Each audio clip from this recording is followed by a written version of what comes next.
E muitos de nós aprendemos a negociar na prática, né? As experiências do dia a dia acabaram transformando a gente no negociador que a gente é hoje.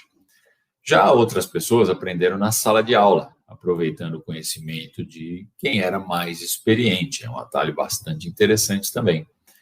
Já no caso de Nelson Mandela, a prisão o ensinou a ser o mestre da negociação. E quem escreve isso é o jornalista americano Bill Keller. Ele escreveu no New York Times, já no obituário do Mandela.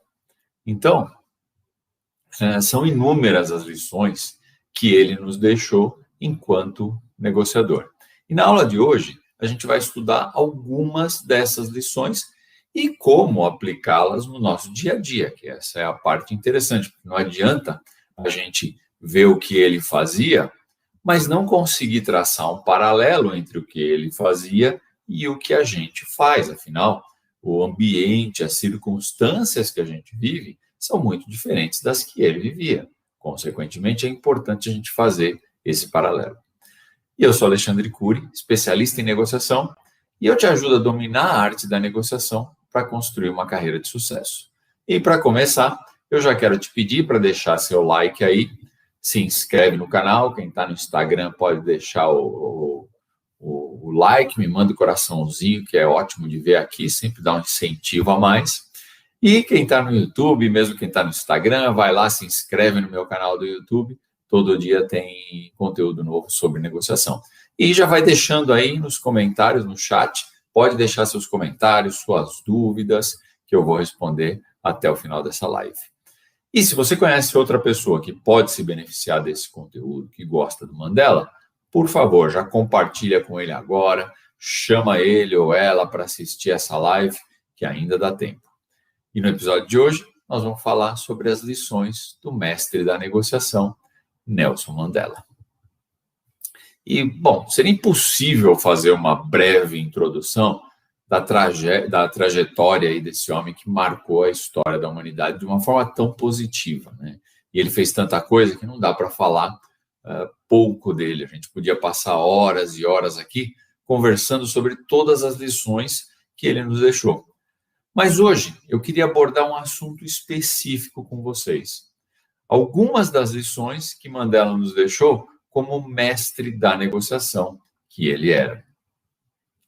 Assim que ele foi preso, ele assumiu uma certa posição de comando dentro da prisão. E nós sabemos que não adianta, bons líderes necessariamente têm que dominar as técnicas de negociação. E aí é interessante porque ele fez amizade com muito dos seus, vamos dizer, dos seus guardas, dos seus captores, das pessoas que prenderam ele, dos brancos, né, que na época prenderam ele. E ele costumava apresentar essas pessoas como meu guarda de honra. Oh, que legal. Então, tem muito essa questão que ele podia odiar eles, e ele não fez isso. E ele também persuadia os outros presos políticos mais jovens que estavam com ele lá, a analisar as forças do seu oponente, ao invés de mergulhar de cabeça no conflito. E olha que nesse caso, conflito para eles lá significava realmente luta, porque é onde alguém sai de fato machucado. Estando na prisão, sendo um preso político, isso é muito complicado, né? E durante os 27 anos que Mandela ficou preso, ele absorveu profundamente o valor da paciência, da disciplina e da empatia, que são habilidades fundamentais para qualquer negociador. Então, ele aprimorou muitas das habilidades que ele tinha de negociação na prisão. Foi muito tempo que ele ficou lá. Mas ele era um negociador nato, não tem jeito. E mesmo nós aqui, que estamos tão distantes da África do Sul, na era do apartheid, a gente pode aprender muito com as crenças, com as decisões, com as ações de Nelson Mandela. Então, vamos lá. No final dos anos 40, Mandela se tornou ativo num partido que chamava Congresso Nacional Africano. Não era bem um partido, porque eles não poderiam fazer parte da política, mas era uma instituição política já bem estabelecida há algum tempo, né? E o objetivo dessa instituição era garantir a cidadania plena para os negros. E aí, quando Mandela entrou no ANC, ele passou a ganhar influência. E quando ele ganhou influência, ele começou a questionar o ANC, a defender protesto, porque era assim, o ANC ele tinha como política fazer protestos pacíficos para avançar lá no que eles queriam. E o que aconteceu? Quando Mandela chegou lá, ele falou publicamente a respeito ou a favor de uma resistência armada, mesmo contra o que a ANC falava. E essa é uma informação muito importante, a gente vai ver por que ela é importante depois. Então, Mandela, quando ele começou, ele realmente adotava uma linha um pouco mais dura, né? E ele falava isso publicamente, né? Foi várias vezes censurado pelo ANC, no entanto, ele continuava falando. Em 1985, 23 anos depois da prisão, o apartheid já começava a dar sinais de enfraquecimento. Então, existia muita pressão internacional, um boicote comercial contra a África do Sul realmente muito grande. E o que tinha ainda era muita violência entre os manifestantes e a polícia. E a ANC, ela adotava uma postura de não negociar com o governo. O próprio Mandela rejeitou várias vezes essa possibilidade de negociação. Ele falava o seguinte, em público: apenas homens livres podem negociar. Então, ele não queria negociar. E, ao mesmo tempo, quando a gente analisa o lado do governo, eles também se recusavam a negociar com a ANC, porque eles entendiam que isso era um sinal de fraqueza, que eles iam abrir mão daquilo que eles tinham, do poder, para poder negociar com a ANC. E aí o que acontecia é que os dois lados adotando uma posição de não negociar, a não ser que um dos lados fizesse concessões significativas. E isso é típico dos conflitos que são muito prolongados. Então, mesmo em empresas, eu vi algumas situações onde o cliente e o fornecedor, e às vezes até dois colegas de trabalho, tá? Porque a gente tem esse tipo de relação internamente na empresa. E eles se recusavam sequer a falar um com o outro. Então, é um efeito muito parecido.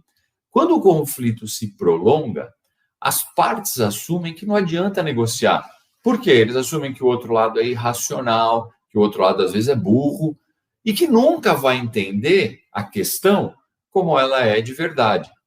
O problema é que os dois lados pensam a mesma coisa. Então, enquanto um está pensando que o outro é irracional, o outro está pensando a mesma coisa. E aí, quando os dois lados assumem que tem razão e não consideram a necessidade de escutar as razões do outro lado, não dá para chegar num acordo.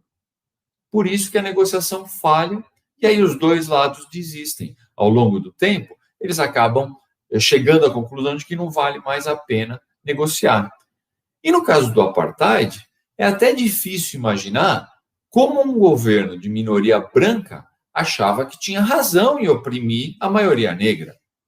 É difícil de aceitar isso, de passar na nossa cabeça como é que eles achavam que eles tinham razão. E eles acreditavam lá que tinham direitos históricos e por isso justificava as barbaridades que eles faziam. Mas ainda assim, com uma questão tão clara para o mundo, eles acreditavam que tinham razão.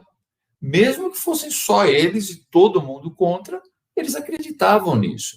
E quantas pessoas você já não encontrou que defendem uma causa que parece ser absurda para a grande maioria das pessoas, mas eles acham que tem razão, que todo mundo está errado. Isso acontece. Não é uma coisa completamente fora da nossa realidade. Agora, compreender isso faz a gente entender que, por mais absurdo que pareça a decisão da outra pessoa, faz sentido para ela. Percebe? Mesmo que seja só para ela. E tentar convencer a outra pessoa, dizendo que a ideia dela é absurda, que só ela acredita naquilo, não vai adiantar nada. Na verdade, vai piorar as coisas. Por quê? Ela vai cada vez mais se apegar àquela posição. Então, O que você tem que ter em mente é que pensa que ela realmente acredita naquilo. Ela tem fé naquilo. Então não adianta para ela, mesmo que só ela acredite, ela acredita. Outra coisa é que tentar persuadir a pessoa a entender o que é certo através da força também não funciona. Percebem? O apartheid só perdeu a força à medida que as pessoas que defendiam o regime começaram a entender que aquilo estava errado. Se isso não tivesse acontecido, é possível que eles estariam lutando até hoje. Mas e aí? O que você faz nesse caso? O que você faz quando a negociação trava e parece que não tem saída? Porque, lembra o que aconteceu? Um não quer negociar com o outro, porque um se considera certo e, consequentemente, o outro errado. O outro se considera certo e, consequentemente, o um errado. E aí não se abre negociação. Mas então o que você faz? Desiste? A negociação está travada, não tem saída? E é aí que você vê pessoas como Mandela se destacando. Então, o que ele fez? Apesar do impasse, ele decidiu tentar começar um processo de negociação entre o ANC e o governo. Isso enquanto ele estava na prisão. Isso é impressionante. Por quê? Se a gente pensar, ele não tinha nem autoridade dentro do ANC para fazer isso. Percebe a iniciativa que ele teve? Olha que legal isso. E quantas vezes nós deixamos de ter iniciativa porque a gente assume que não é problema nosso, que não somos nós que temos que resolver. A gente vê as coisas erradas acontecendo, fala assim, isso aí não é problema meu, não sou eu que tenho que resolver isso. Isso acontece dentro da empresa, a gente vê as coisas dentro da empresa indo por um caminho errado e a gente deixa porque fala, não, isso aí não é problema nosso, não é problema meu. Quem tem que ver é o fulano de tal, é meu chefe, é o diretor, é o presidente, e a gente deixa as coisas acontecerem sabendo que elas estão caminhando para um lado errado. Então, Mandela, ele tinha uma causa maior que o governo, maior que a ANC. Ele acreditava na igualdade de direitos entre os brancos e os negros na África do Sul. E isso é maior que qualquer instituição. E se para chegar nessa causa ele precisava negociar com o governo, que seja, vamos negociar com o governo. E aí, percebam, a mudança de postura que ele teve, eu falei que eu ia voltar nesse assunto depois. O que acontece? No começo, lá, na década de 40, quando ele começou a vida dele dentro da ANC, ele defendia que tinha que ter conflito armado, ele tinha que se colocar de uma forma diferente do que a ANC fazia, que tinha que ir para a luta. E aí, olha a mudança de postura que ele teve. Por quê? Ele era contra negociar. Lembra? Ele falava assim, só homens livres podem negociar. Mas ter a coragem de mudar radicalmente de opinião, assumindo que você estava errado, isso é uma característica de grandes homens, de grandes personagens. E Mandela percebeu que continuar tentando resolver o conflito à força não ia resolver o problema, mas só ia continuar causando morte e destruição. E ele sabia que os colegas dele do ANC iam se colocar contra a posição de negociar com o governo. Então, o que ele fez? Olha só que interessante. Ele mandou, clandestinamente, bem escondido, uma carta para o primeiro-ministro da África do Sul. Na época era o Kobe Coetsee. E ele se ofereceu para discutir secretamente a possibilidade de iniciar as negociações. E quer saber o que mais? O Coetsee concordou. Olha que interessante. Então, os dois começaram as conversas clandestinas que, posteriormente, iam dar origem à África do Sul pós-apartheid. Começou assim. E alguém pode imaginar, mas isso é caso de conflito armado, governo, não tem nada a ver com o meu dia a dia na empresa. Então, é aí que você se engana. Eu vou contar uma história para vocês bem interessante. Alguns anos depois que eu comecei a trabalhar em gerenciamento de projetos, faz tempo, hein? Mas alguns anos depois, já com muito contato que eu tinha com os clientes e tal, o meu chefe, na época, me chamou e me fez uma proposta. Ele perguntou assim, o que eu acharia, se eu gostaria de ir trabalhar em vendas. Bom, aí é claro que eu comecei uma negociação, né? Porque a gente sempre começa nessas horas, mas não é sobre isso que eu quero falar hoje. Isso a gente vai falar na terça-feira que vem. Mas uma das exigências, vamos dizer assim, do meu chefe era que eu aceitasse uma missão, que era de recuperar o relacionamento com um dos nossos clientes que ia de mal a pior. O problema é que esse cliente era o maior cliente da divisão para a qual eu fui convidado a trabalhar. E já havia alguns anos que, por causa dos problemas de relacionamento, a empresa que eu trabalhava já não ganhava mais novos negócios com esse cliente. E sendo o maior cliente, isso era um problema sério. Então, aos poucos, a gente começou a perder os negócios que a gente tinha. E isso representava dezenas de milhões de dólares perdidos todo ano. Pô, mas eu gosto de desafio, eu achei legal, eu topei. Bom, na primeira reunião com o cliente eu já me arrependi, né? Porque a situação era realmente muito grave. E caía naquela questão que eu falei um pouco antes. O conflito, ele já vinha há tanto tempo que tanto o pessoal da minha empresa como o pessoal do cliente já tinha deixado de negociar, já tinha abandonado essa possibilidade. Eles já achavam que não tinha jeito. E aí o que acontecia? Toda reunião com esse cliente era pancadaria, não tinha jeito. E eu cheguei no meio dessa confusão, uma baita boa vontade para resolver, mas apanhando sem nem saber por quê. Mas não tinha jeito, eu tinha essa missão, eu tinha que recuperar o relacionamento. E eu tinha que dar um jeito nisso. E aí eu percebi que tinha uma compradora lá que estava sempre na reunião, do lado do cliente, mas que não tinha tanto rancor da empresa que eu trabalhava como os demais. Ela não tinha tanto tempo ali na área. E aí eu falei para mim mesmo, pô, tá aí a minha porta de entrada. E assim eu fiz. Eu convidei ela para uma reunião sem a participação das outras pessoas. E eu expliquei de forma muito transparente para ela que eu achava que a gente podia resolver essa questão de relacionamento, mas se ela tivesse disposta a ajudar. E aí, o que eu fiz? Eu apresentei as consequências para os dois lados com os problemas de relacionamento. Quanto dinheiro estava sendo jogado fora por causa disso?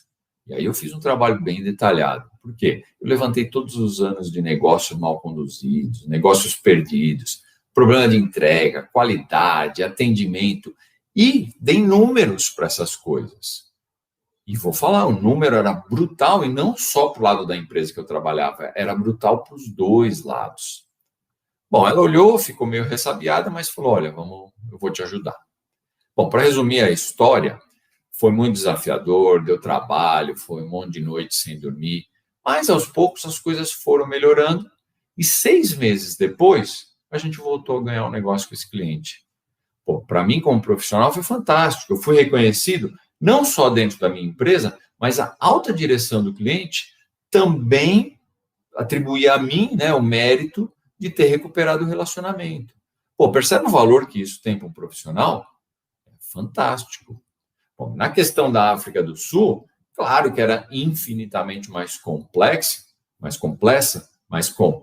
oh meu Deus. E que por isso mesmo, né, precisava de um negociador muito mais capacitado do que eu. E aí o Mandela disse o seguinte, quando depois em entrevistas ele falou o seguinte, olha, há tempos em que um líder precisa caminhar na frente do rebanho e ir para uma direção nova, confiante de que está liderando o seu povo na direção correta. Por que ele falou isso, né? Por que ele falou que tinha que ir na frente do rebanho? Se vocês olharem, principalmente em questões militares, o general ele fica atrás vamos dizer, do rebanho, ou do seu povo lá, dos soldados. E de lá ele trabalha em estratégia para qual lado os soldados têm que ir. E o que Mandela disse foi o seguinte, muitas vezes a gente tem que fazer ao contrário. A gente tem que caminhar na frente do rebanho, ir para uma direção nova, desde que você esteja confiante de que está liderando na direção correta. Então, a mensagem que ele deixou para a gente nesse caso é que aqueles que veem claramente o que outros não podem ver, têm a responsabilidade de usar esses poderes de persuasão para vencer os pessimistas. E muitas vezes até, como ele fez, agir sem eles quando necessário. Bom, agora eu queria chamar a atenção de vocês para mais uma característica que distingue o Mandela de qualquer outra pessoa, né? Fantástico. Vocês veem, ele decidiu iniciar as negociações de uma forma calma, tranquila, com os inimigos dele. Lá, naquele caso, eram de fato os inimigos, né? Ele estava completamente envolvido numa luta que era passional, porque ele tinha aquilo como crença, ele acreditava. Então, era uma luta passional. E, de fato, lá, uma luta literalmente, né?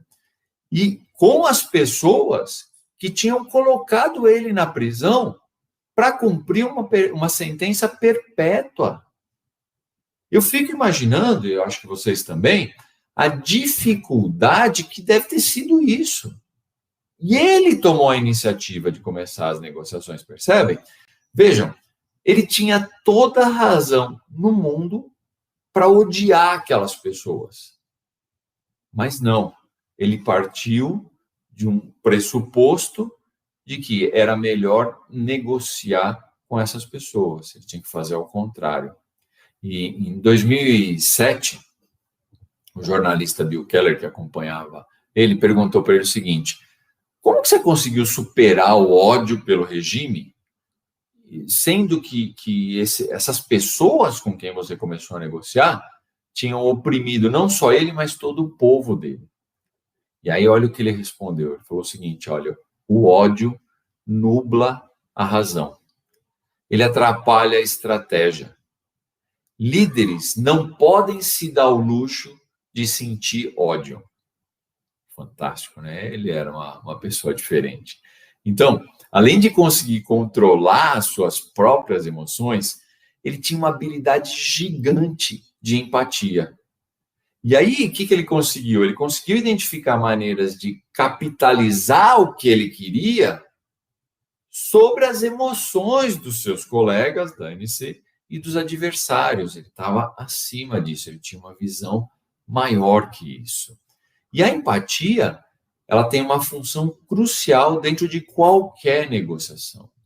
Por quê? É através dela que você identifica por que a outra pessoa está fazendo o que ela está fazendo. E isso te dá poder de persuasão. É o maior poder de persuasão que você pode conseguir dentro de uma negociação. Por quê? Você consegue o que você precisa, mostrando isso de uma forma que a outra pessoa não só entende, mas ela concorda e valoriza. Por quê? Você entendeu a forma como ela vê as coisas. Se você entende isso, você vai mostrar aquilo que você quer, aquilo que você precisa, da forma como ela entende. E mostrando dessa forma, ela tende não só a concordar, mas a valorizar isso também. E ter empatia não significa concordar com outra pessoa, percebe? Mandela era completamente contra aquilo que o governo branco fazia, completamente. Mas ele teve empatia, ele entendeu o porquê eles faziam aquilo que eles faziam. E não significa que ele concordava com aquilo. Muito pelo contrário. E você não precisa concordar com os métodos que a pessoa aí usa, com as atitudes. Empatia é entender por que ela faz aquilo daquele jeito. Só isso. E quando você realmente entende isso, você consegue mostrar as coisas de uma forma, não que você entende, que você prefere, mas que ela entende, que ela prefere. Vocês percebem como isso pode fazer toda a diferença em uma negociação? E para dar um outro exemplo do Mandela, quando ele assumiu já como presidente, já tinha acabado o apartheid, em 1994, quando ele assumiu o governo, ele tinha que resolver um conflito muito grave na nação Zulu, que acontecia entre o ANC, que aí se tornou o partido da liderança do presidente, e um outro partido que chamava Partido da Liberdade Intacta, que era liderado por um rapaz chamado Mangosuthu Buthelezi. E todo mundo lá dentro do ANC considerava que o Buthelezi era um demônio. Olha só. Por quê? Era ele quem atrapalhava um processo de paz ali. E aí sabe o que o Mandela fez? Porque ele tinha tudo para considerar a mesma coisa. Ele convidou o Buthelezi para fazer parte do novo governo. E isso acabou com a violência na região. E aí o que acontece? Teve uma entrevista que aí o Mandela explicou o problema com o Buthelezi. Ele dizia o seguinte, o problema dele é que, apesar dele ter sido criado na família Zulu, que era vamos dizer, os reis ali daquela região, ele não suportava o fato de que ele era o sobrinho e não um sucessor direto do rei Zulu. E aí o que acontece? Quando o Mandela convidou, o Mandela entendeu isso é empatia pura, ou seja, ele entendeu por que o Buthelezi fazia o que ele fazia. Era a forma como ele via as coisas. Justifica que ele era o sobrinho, não era o filho, não ia ser rei. Não, claro que não justifica nenhuma atrocidade. E Mandela nunca concordou com isso. Mas ele entendeu o porquê que ele fazia aquilo. E aí, ele percebeu que ele tinha o quê? Sede de poder. Ora, se ele tem sede de poder, vamos dar poder para ele, vamos convidar ele para fazer parte do governo. Quando ele fez isso, ele acalmou as inseguranças do Buthelezi. E mais que isso, ele ganhou a confiança e a cooperação no processo de reestrutura do país. Se ele não tivesse empatia, se ele não tivesse entendido por que ele agia daquela forma, ele não ia ter conseguido encontrar uma alternativa que ajudasse o Buthelezi e, consequentemente, fizesse com que o Mandela mesmo chegasse ao objetivo dele, ao objetivo que ele queria. Percebe? Percebe como funciona o ganha-ganha? Então, você proporciona para outra pessoa alguma coisa de forma que você ganhe. E, normalmente, ou pode ser, o teu ganho pode ser até maior. Não importa, você proporcionou a outra pessoa. E não tem jeito, pessoal. A gente só vai ser bem-sucedido em qualquer área da nossa vida, seja profissional, pessoal, quando a gente entende e pratica o ganha-ganha. Não tem jeito. E a empatia permite, de verdade, que a gente alcance esse ganha-ganha no mais perfeito conceito que ele tem. Eu sei que muita gente acaba usando isso de uma forma equivocada. Eu estou falando aqui do conceito de ganha-ganha perfeito. E não adianta. Vou repetir, só o ganha-ganha vai levar a gente a ser bem-sucedido, seja numa negociação, seja qualquer aspecto da nossa vida. E se ele não tivesse tido empatia, o conflito violento, porque era um conflito com muita violência, teria persistido. E quantas vezes nós mesmos fazemos isso?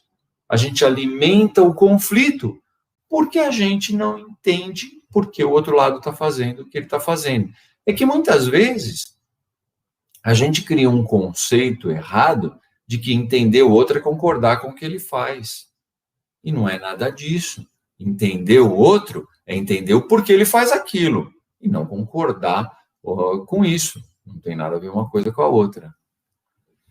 Uma outra coisa que eu queria ressaltar aqui, que a gente observa na atitude do Mandela em querer negociar com o governo da África do Sul, é que ele coloca o pragmatismo acima da ideologia, ou seja, ações efetivas acima da ideologia. Isso é muito legal. Por quê? Você pode ter uma ideologia, mas se você percebe que aquela ideologia ela não está te levando ao objetivo que você precisa, por quê? Porque ela não tem ações efetivas nesse sentido, então você precisa colocar, você não vai largar a ideologia, ele nunca fez isso, mas você precisa colocar o teu pragmatismo acima da ideologia. Você precisa colocar as ações efetivas acima disso. E foi isso que ele fez. Foi isso que ele fez quando ele decidiu iniciar as negociações com o governo enquanto ele estava na prisão. Foi quando ele decidiu iniciar negociações, sendo que ele tinha defendido a vida inteira lutas armadas, resistência armada. Percebem? Isso tudo era a ideologia dele. E ele percebeu que não estava levando ele ao objetivo que ele queria, que era, de fato, libertar o povo dele, o povo negro da África do Sul. E aí, então, o que ele fez? Ele foi pragmático. Bom, para eu fazer isso, que é, de fato, a minha causa, que é o que eu quero, que vai ser o melhor para o meu povo, eu tenho que começar a negociar. Então, isso é um exemplo enorme de mudar a sua posição a serviço de um objetivo maior. Então, no início, como eu disse, ele buscou a violência para conseguir o que ele queria.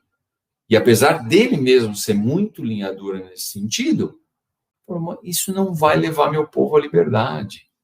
Então, a mensagem que fica aqui para a gente é que quando a gente adota uma postura linha dura nas nossas negociações, e a gente não analisa os prováveis custos e benefícios da negociação, a gente corre o risco de permitir que os nossos princípios atrapalhem o bem maior. E com isso eu não estou dizendo que alguém aqui tem que abrir mão dos seus princípios. Eu mesmo tenho os meus, dos quais eu não abro mão.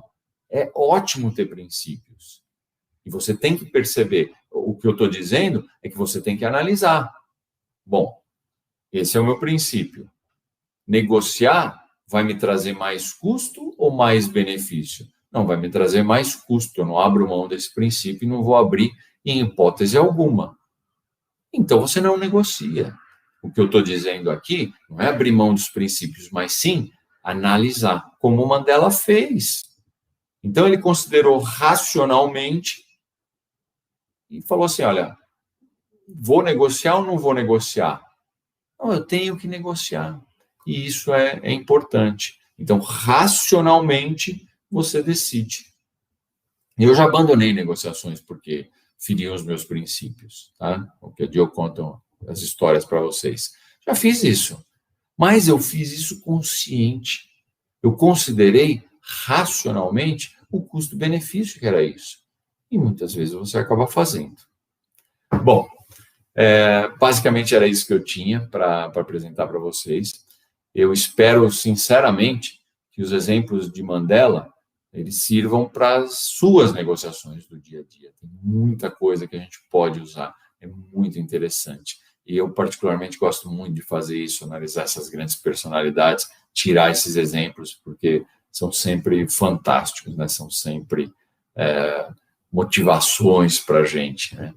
E agora fica aí, eu deixo o chat aberto aí para dúvidas. Então, deixa eu ver, já tem dúvida aqui. Então, no Instagram, temos aqui o Gunsa.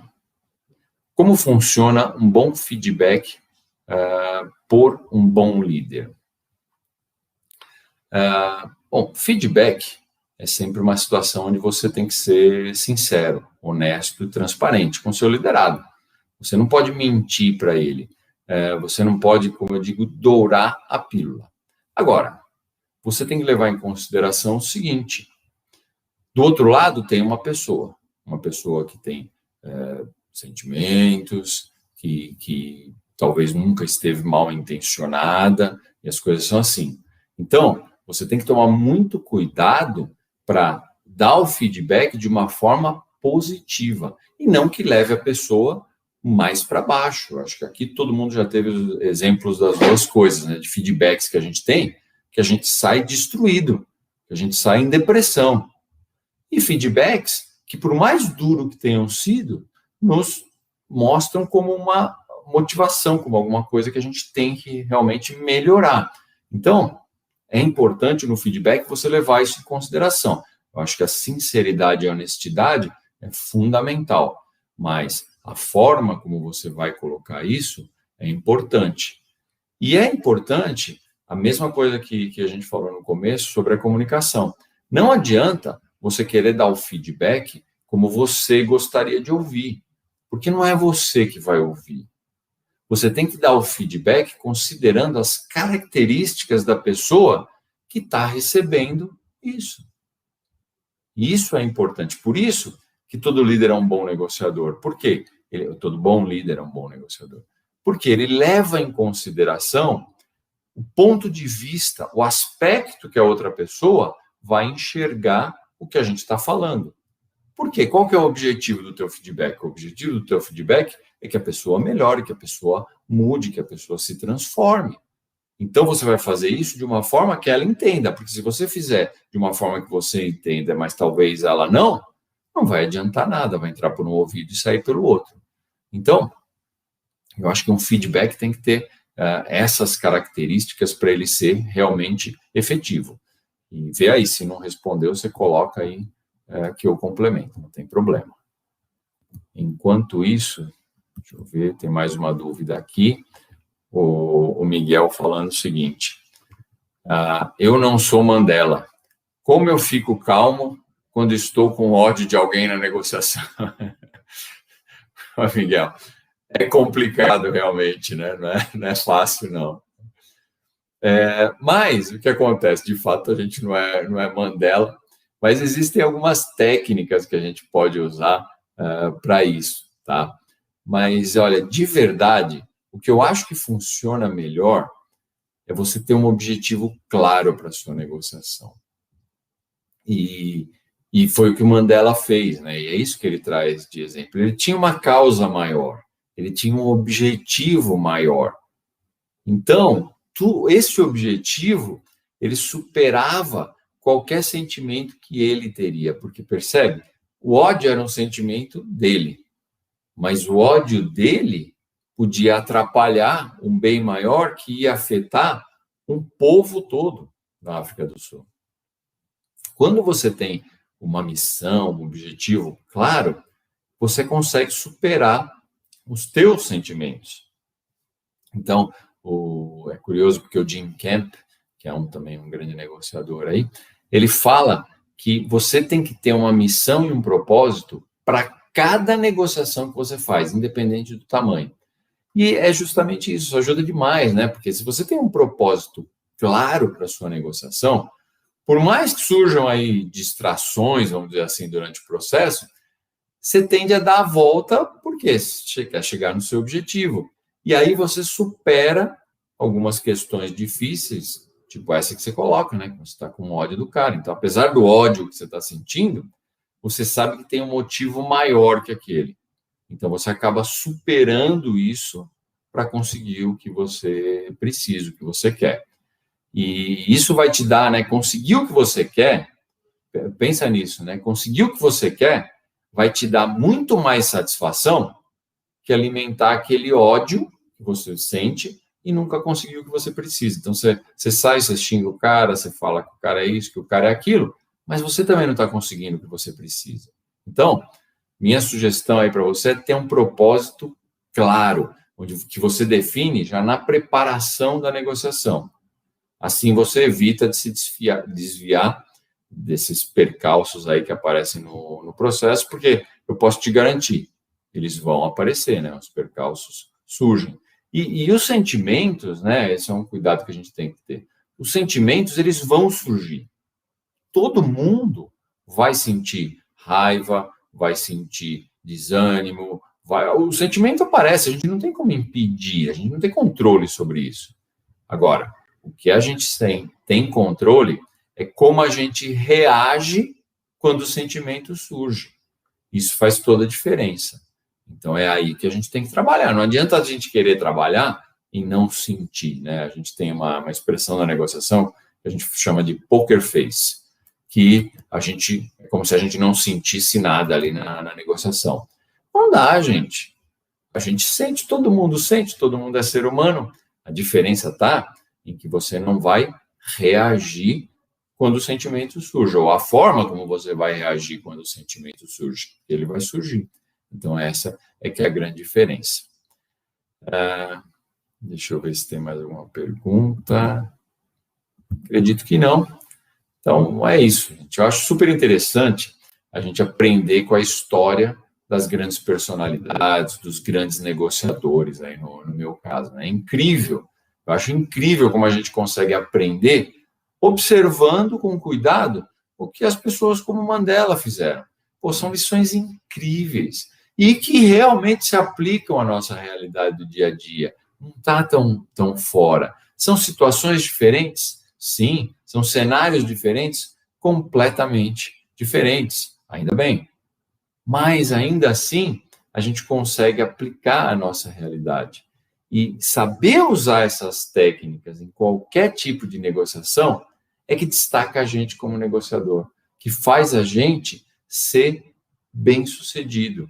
A gente tem que buscar essas alternativas ganha-ganha nas negociações, e não só nas negociações, em todos os aspectos da nossa vida. Bom, e se você gostou, quer se aprofundar mais nesse assunto, comece a me seguir nas minhas redes sociais. Todo dia eu posto conteúdo novo sobre negociação e resolução de conflitos. E não esquece, deixa seu like aí, se inscreve no meu canal do YouTube e compartilha com um amigo. Bom, pode ser com um inimigo também, tá? Manda para aquela pessoa inflexível, né? Usa o caso do Mandela, ele foi negociar lá com o inimigo. Então compartilha isso aqui com o teu inimigo. Quem sabe ele passa a assistir os vídeos, usar umas técnicas mais colaborativas, isso te ajuda, né? Bom, e com isso a gente fecha mais um episódio do Projeto Negociador de Alta Performance. Foi um prazer estar aqui com vocês hoje. E eu quero lembrar que esse programa vai ao ar toda quinta-feira, às 19 horas. E além desse programa, eu tenho também outro programa que se chama Negociação Sem Complicação, que vai ao ar também ao vivo, toda terça-feira, às 19 horas. Então, muito obrigado por estarem aqui e a gente se vê no próximo programa. Até lá.